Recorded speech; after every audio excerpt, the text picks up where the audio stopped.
me. And they had a sister, Wendy.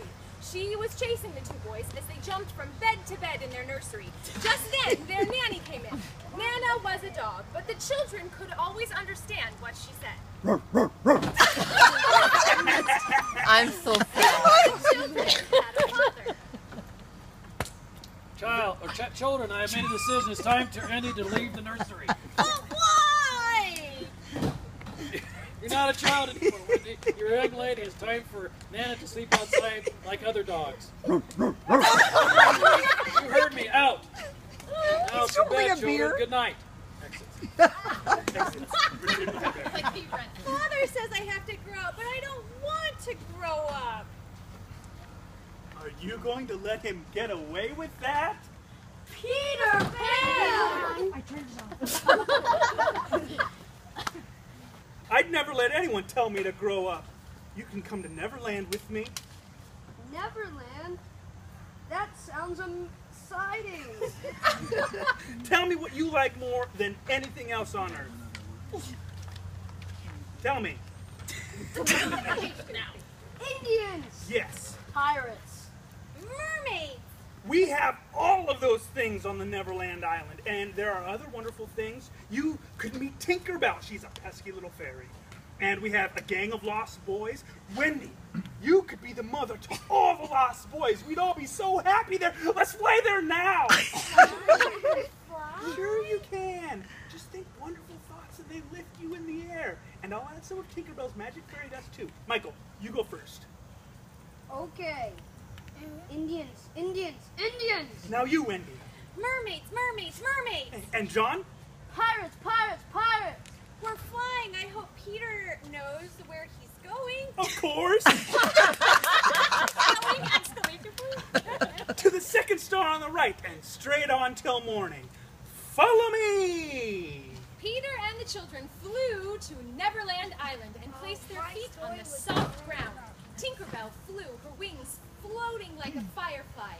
In the distance, they could hear the Indians chanting and could see the beautiful Indian princesses dancing. But even further yet, they spotted a group of pirates cooking some sort of pirate soup. There was clearly one pirate more terrible than all the others put together. Captain Hook. Where his right hand should be, there was a dirty, ratted metal hook. Shiver me timbers, me, I can't sleep, I can't eat. I won't rest until I find Peter Pan. Just look what he did to my arm. A terrible, terrible thing, Captain. Chopping off your arm. And feeding it to a crocodile. This slithering reptile likes the taste of me. He follows me wherever I go, just hoping to get another bite. Oh, terrible, terrible. Thank heaven the beast swallowed a claw. That's the only thing keeping me alive. It's me. Soon it will wind down, and you know what that means? Tick, tock, tick, tock, tick. No talk. Blame it all on Peter Pan. Shiver me timbers! Meanwhile, back at the Lost Boys' home, Peter had introduced Wendy to the Lost Boys. He explained that Wendy was going to be their new mother. The boys were so excited to have a young lady who would care for them, read to them, and tuck them in at night. The next day, Peter took Wendy to the lagoon to meet the beautiful mermaids who were splashing in the water.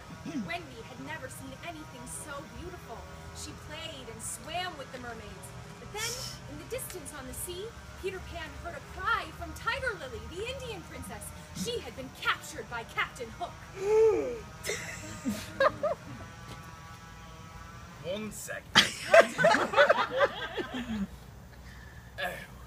If you don't tell me where Peter Pan lives, I'll tie you to that cliff by the sea. That's Wendy. You're talking to Tiger Tiger Lily. Lily. There is no Tiger Lily. Oh! You know what? Tiger Lily. I'm Tiger I'm going Lily. to tie you to that tree. I'm with the mermaids. Tiger Lily stayed silent. Not even written in the script. She would never tell Hook where Pan lived. Hook stormed away, but not before he ordered Smee, his minion buccaneer, to tie her to a cliff and leave her there forever. Pan snuck behind the rock and used his best imitation of Captain Hook's voice to trick silly old Smee. Shiver me timbers, Smee. Set Tiger Lily free. Captain, where are you? Right here. This is your captain speaking. Do as I say, set her free. That's confusing, but okay, I sir. I'm back. What's taking so long? Setting her free just like you ordered, Captain. Are you out of your mind? I never gave that order. Get it done, man. Sorry about this, Tiger Lily. Are you deaf, Smee? I said to cut the ropes and let her go. But I. If you don't walk the plank. Terrible. Look, we don't want to do that, do we? Safe journeys. Safe journey. Who are you talking to? Why, to Tiger Lily, of course. She just swam away. Shiver me timbers, Hook. You've just been tricked. Catch me if you can. I'll catch you, Peter Pan, if it's the last thing I do. The Indians heard the good deed that Peter had done in saving their princess Tiger Lily. Peter was their new hero. The Indians even gave Peter Pan an honorary Indian name, Peter, the great chief soaring eagle. Meanwhile, back at the Lost Boys house, Yay, Peter Pan! Wendy was tucking all the boys in for bed. Not racist at all. What do you think about that, Wendy? I am an Indian now. Peter, the great chief soaring eagle. That's nice, Peter, but I want to tell you something. I miss my father and mother and Nana, our dog. Oh, Peter, I want to go home. You said you don't want to grow up. Oh, I don't mind. Everyone has to someday. You can go with us, Peter. All the Lost Boys can come too. I don't want to grow up. I don't want to go to school. I won't go on. Get out, all of you. Wendy, Michael, John, and the Lost Boys packed up, thought good thoughts, and began to fly home. Peter was left all alone. He was about to take his bedtime medicine, but just then, his favorite little fairy, Tinkerbell, arrived. No, don't take that. Tinkerbell grabbed the medicine bottle from Peter and drank the medicine herself. She swallowed it, swooned, and fell into Peter's hands. Tinkerbell, what are you doing here? What happened? Captain Hook. He poisoned my medicine. Tink, you took it to save me. Oh, Tink.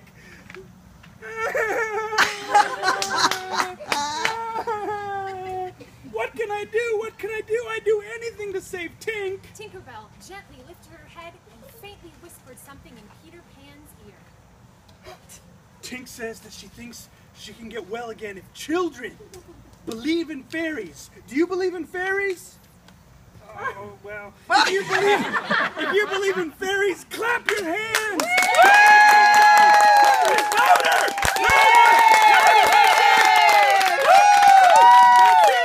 You did it! Tink is saved! Captain Hook will pay for this. Come on, Tink! Little did Peter know that Wendy, her brothers, and the Lost Boys had been captured and tied up on Captain Hook's ship.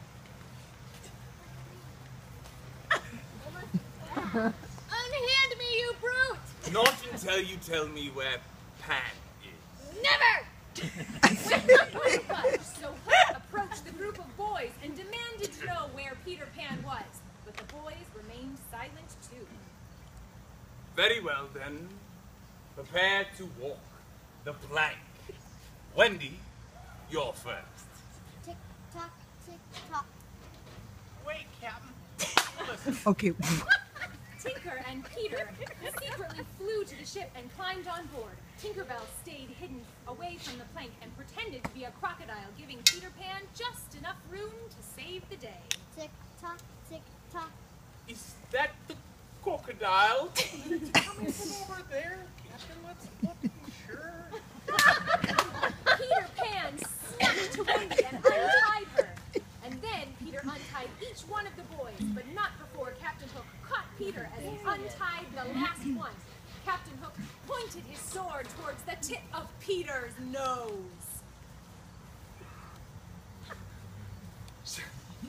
Shiver me timbers, Peter Pan.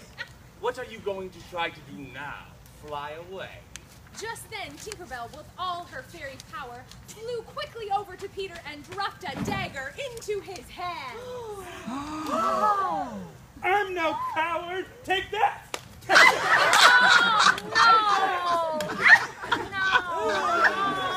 Shiver me timbers. I'm dying. Crying, Hook. It's just a flesh wound. But it hurts. Really, really badly. I won't finish you off. Tick tock, tick tock. So long, Captain. And with a swift little shove from Peter,